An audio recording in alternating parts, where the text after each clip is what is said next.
सुबह पेट सही रहा होगा कि नहीं रहा होगा। दिल्ली में हो जाए। खा तो लिया वड़ा पाव, क्योंकि अमेरिका से कोई भी आता है तो वो पानी भी अगर हमारे यहाँ का वो पी लें तो उनका पेट खराब हो जाता है। वो बिस्लरी से कम काम चलता नहीं। इन्होंने तो वड़ा पाव खा लिया। चक्कर में खा लिया। माधुरी दीक्षित खिलाएंगे तो कौन नहीं खाएगा? फिर तो हर कोई खाएगा। मतलब वड़ा पाव क्या, फिर तो आप कुछ और भी, मतलब इससे भी अनहेल्दी मिलता तो भी खा लेते। खैर, वड़ा पाव ऑब्वियसली मुंबई की एक पहचान है, एक जो जैसे कहते हैं एक स्टेबल ब्रेकफास्ट है। और एक मीम बना था ना, दिल्ली वर्सेस मुंबई का, उसमें वो बोलते हैं कि आपका फेवरेट ब्रेकफास्ट क्या है, तो वड़ा पाव। फेवरेट स्नैक क्या है? वड़ा पाव। लंच वड़ा पाव। तो खैर, चलिए इस पर आगे बात करेंगे। और काफ़ी इंपॉर्टेंट ऑब्वियसली इंडिया के लिए, थोड़ा जैसे कहते हैं देर आए दुरुस्त आए, लेकिन एप्पल वर्ल्ड की ग्रेटेस्ट कंपनी परहैप्स, और फाइनली अब इंडिया में एक रिटेल स्टोर एप्पल का। अच्छी बात यह है कि वीकडे पे खुल रहा है, वरना वीकेंड पे तो बहुत वहाँ पे बहुत बुरा सीन होता है, गर्दी हो जाती है। बहुत ज़्यादा गर्दी हो जाती है।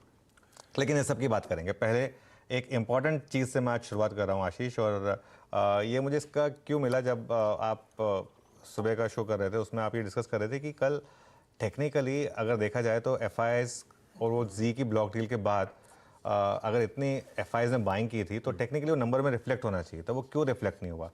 उसका एकमात्र कारण है इन्फोसिस।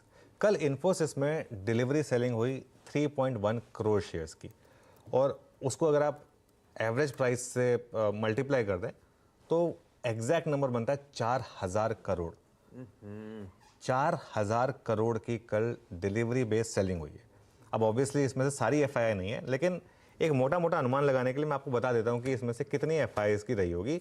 सिंपल तरीका है, प्रमोटर्स तो बेचेंगे नहीं, तो बाकी फ्लोट में किसका कितना हिस्सा है? FIs का 36% हिस्सा है इन्फोसिस में, जो किसी भी इंडियन IT कंपनी से ज़्यादा है, in terms of percentage also, in terms of value also.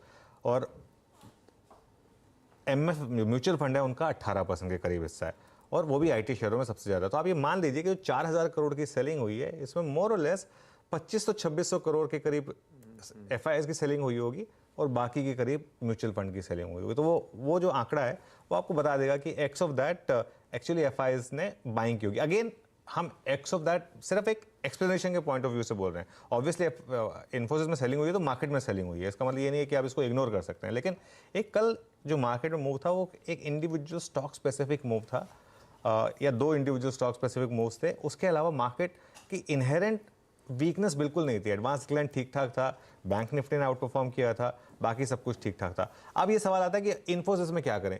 19 times पर आ गया इन्फोसिस प्राइस टू अर्निंग्स, लेकिन प्राइस टू अर्निंग्स में जो आपको रोज दिखाई देता है वो है प्राइस, दूसरा होता है वो था EPS। क्या EPS ग्रोथ रिस्क में है, जो मार्केट आज की डेट में अज्यूम कर रहा है? क्योंकि इन्फोसिस को लेकर हर कोई जो है ना बिहाइंड द कर्व रहा है। इनफैक्ट मैं एक चीज बोल देता हूं, अगर उस दिन इन्फोसिस का ADR का रिएक्शन नहीं हुआ होता तो ब्रोकरेजेस कट भी नहीं करते इतना। उसके बाद वो तो उन्होंने देख लिया कि प्राइस रिएक्शन है, तो इसके लिए उनको जैसे कहते हैं झक मार के कट करना पड़ा।